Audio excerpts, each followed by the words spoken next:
welcome everyone. So the number one question that I get asked obviously is, how did you become Muslim? Followed closely by the next question, which is, why on earth would you become Muslim?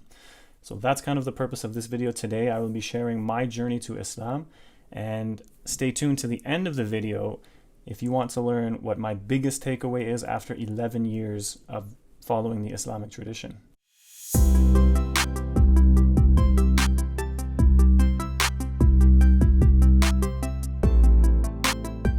So my story begins in Western Canada as a child growing up in predominantly white localities, being exposed, whether we like it or not, to a lot of racism, obviously not towards myself, but with that, you kind of, as you grow, it just becomes a normality, I guess you could say.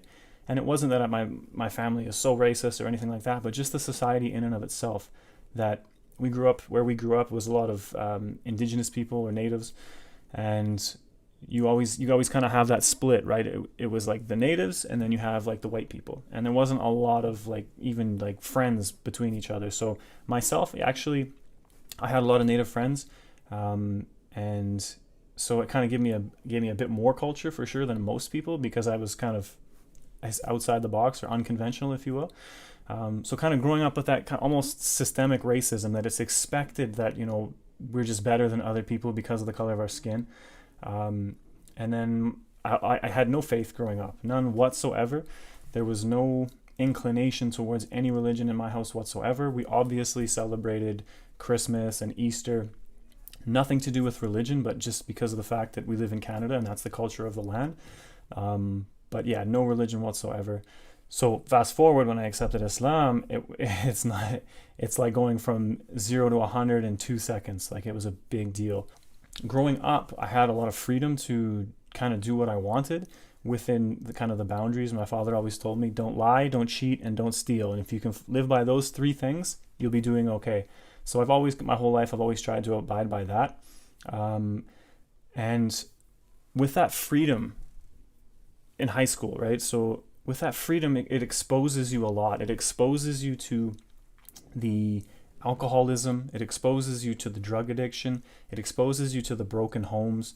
I'm a bit of or at least when I was growing up, I was a bit of an abnormality in the fact that my parents, that I had a mom and dad at home, that my parents were married for 40 years, and it was just kind of a normal thing for me. But all of my friends, and I'm not kidding you when I say all of my friends, and even people who weren't my friends, it was always like single families. That there was a mom at home, and then there was the kids. Now the issue with that is that when you don't have a father to discipline you or to put you in line, you kind of have a lot. It seems like, you know, you kind of have a bit more of an attitude. I mean, there are some amazing single moms out there. It's nothing to take away from them. I think that they're incredible.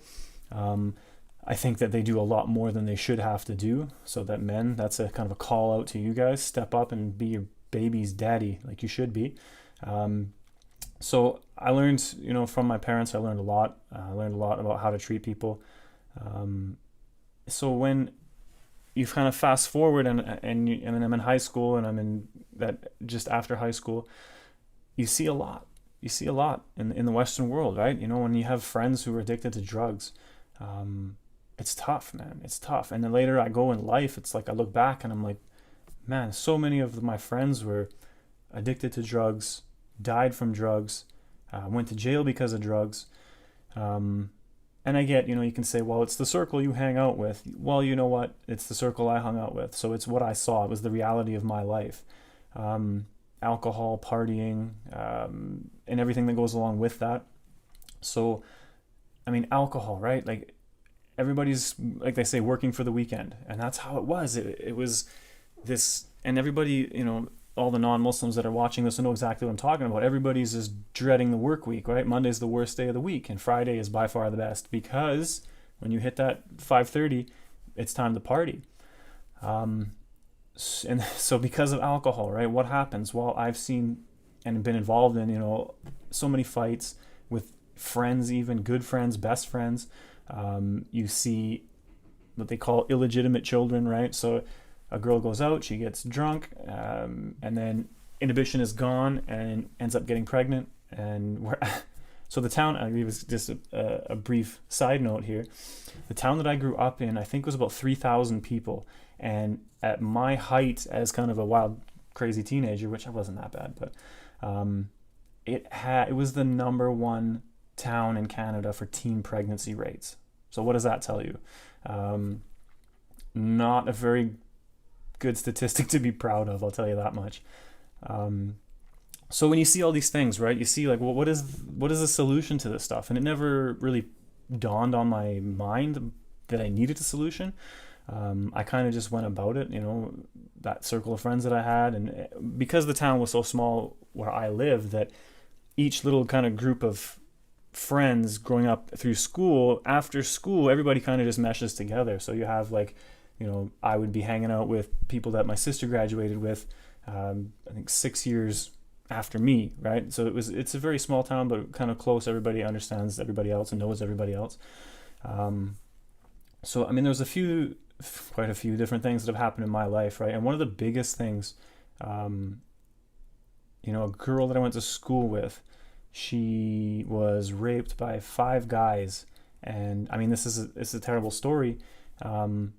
And that always bothered me so much because of alcohol, right? She got drunk and passed out, and these terrible things happened to her. They beat her up, and I'm thinking to myself, like damn, like this is what we're doing. This is what we're doing to someone's sister, someone's daughter, someone's mother down the road, and that kind of stuff always stuck with me. And then we have the broken homes, man, because of drugs and alcohol.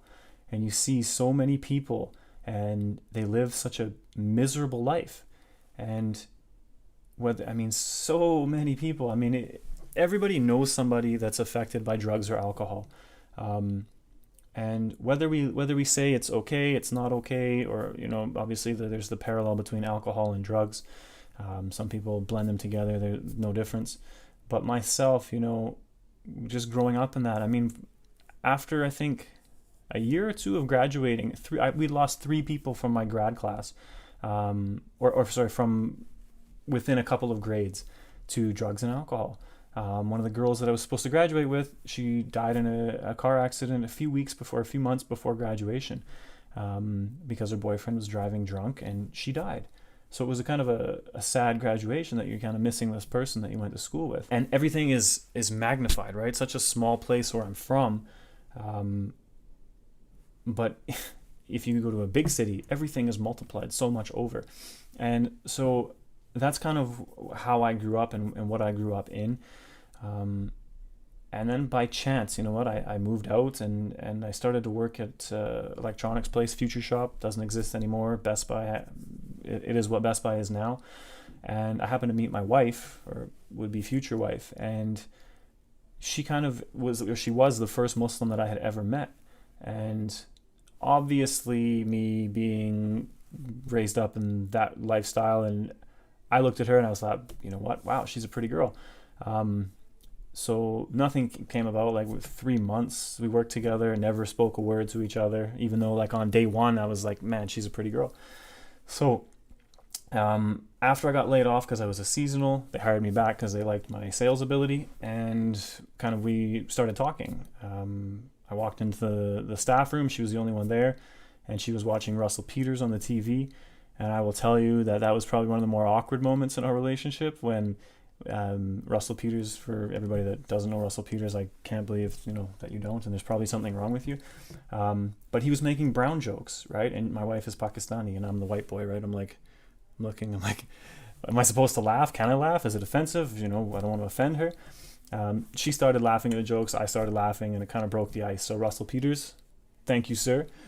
You broke the ice on what is now a 6-year marriage and a 11-year, 10-year friendship. So thank you for that again.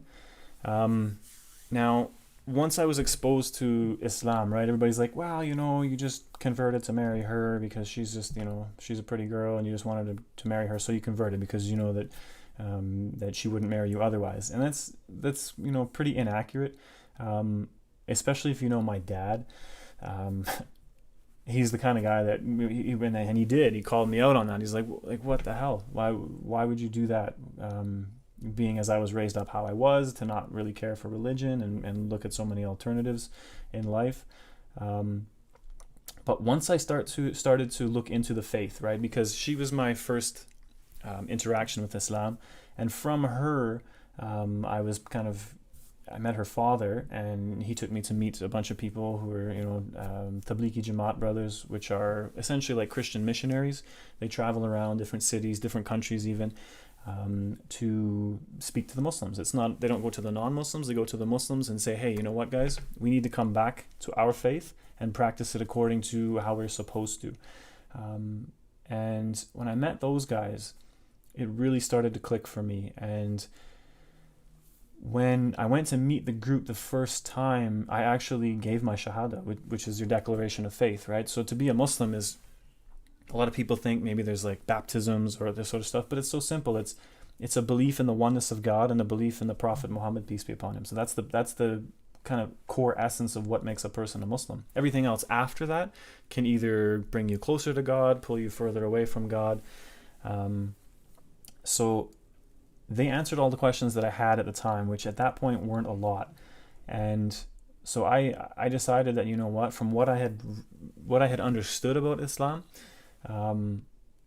and it's really incredible, right? So the white boy from the West looking at this kind of 1400-year-old Arab type religion and realizing that, look, the problems that I had to witness in my life, that this religion solves those problems. And I'm not going to get into comparing with Christianity or anything else at the moment. Those videos will come later on. But Islam prohibits alcohol, right? And it prohibits the intoxication effects from alcohol. In that same regard, it prohibits the intoxicating effects of drugs.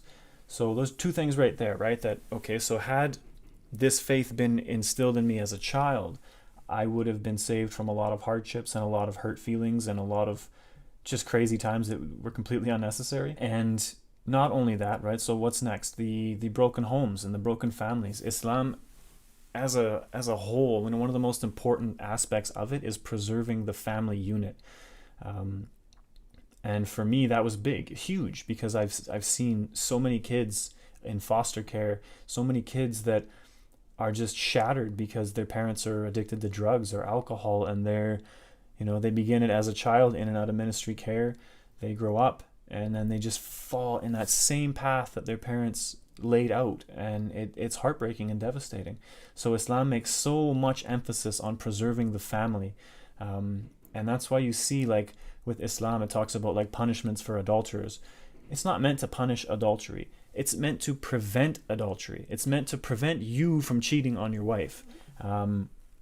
So again, that's for another day. But when I saw that, I was like, okay, so now it's really starting to get me.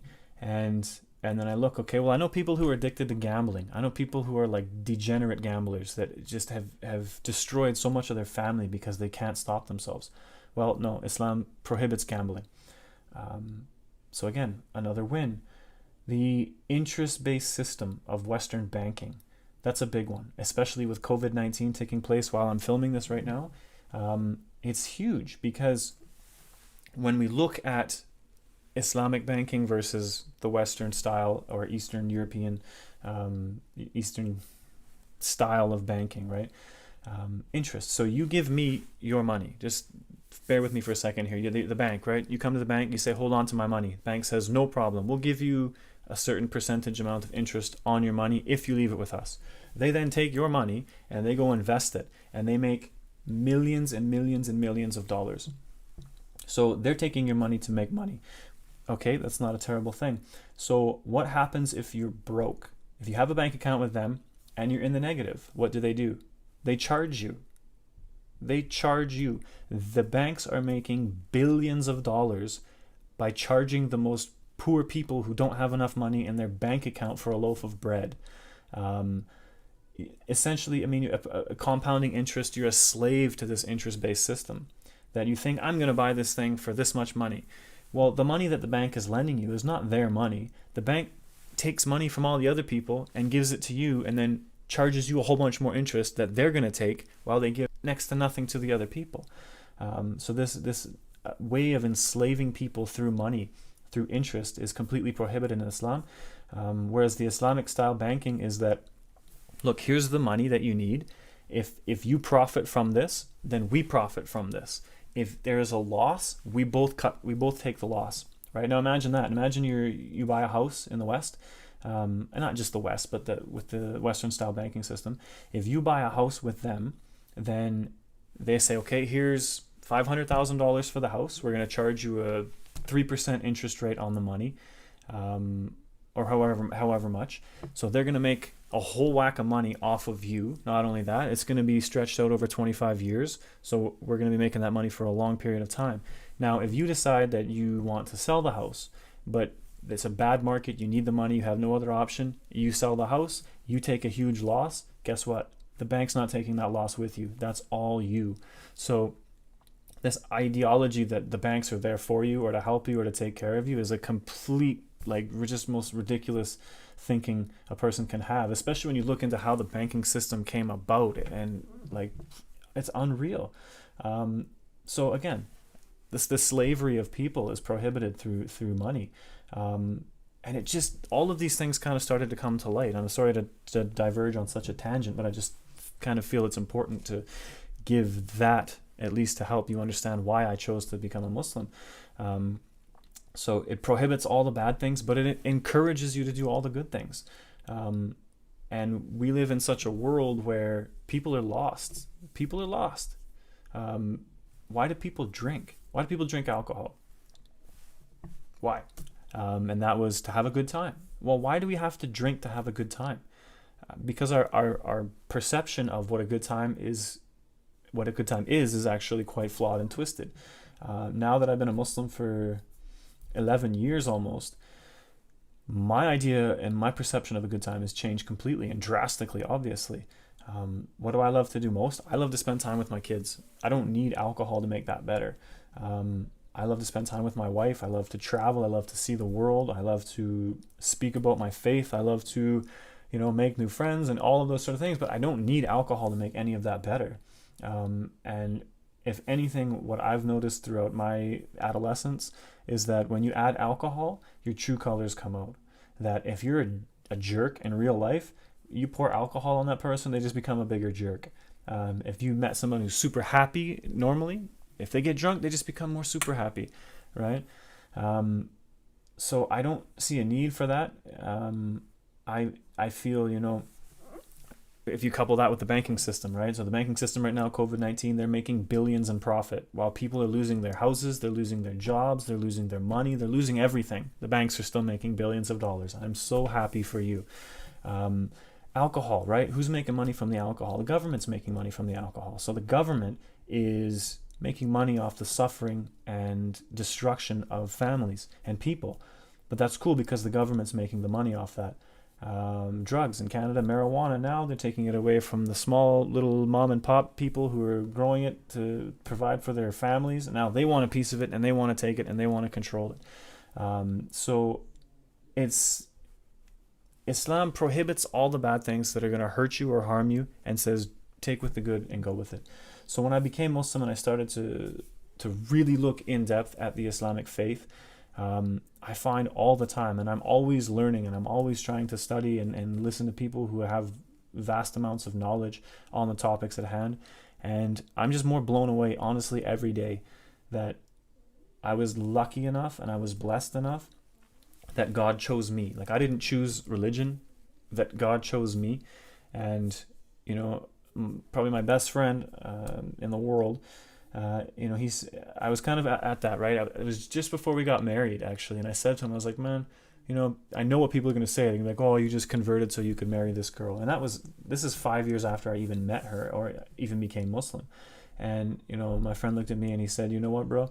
He said, even if that's what they say, even if that's what you did, he's like, who cares? He's like, look at you now, right? And at that point, I was leading the prayers, 5 times prayer in our mosque back home. Giving speeches to the Muslims, non-Muslims, involved with the interfaith bridging projects,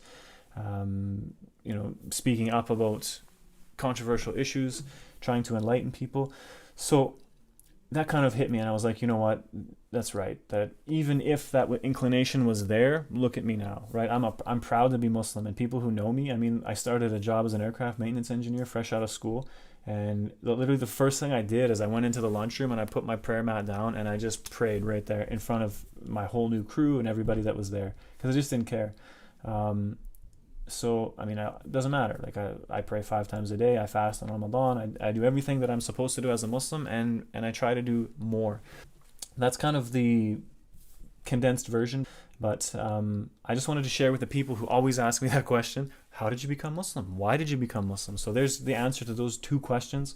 And as I mentioned in the beginning, what is my biggest takeaway after almost 11 years of being a Muslim? My biggest takeaway would have to be the fact that all of the questions I had about life, about death, about how to live my life, about how to solve the problems of the world, all of those questions have been answered through the faith and the religion of Islam. And I look forward to sharing more videos about just what is Islam, what Islam is not, and tackling all of the haters, because I know there are some, a lot, and I look forward to it. So please, if you like this video, even if you didn't like it, I don't care. Hit the subscribe button so you can see every time, and I can drop a new video and annoy you with whatever I'm talking about. Shoot a thumbs up. Leave a comment. Let me know what you thought about this story. And yeah, that's it. Bye for now. And may the peace and blessings of the Lord be upon you, irregardless of who you are. So take care, and we'll talk to you soon.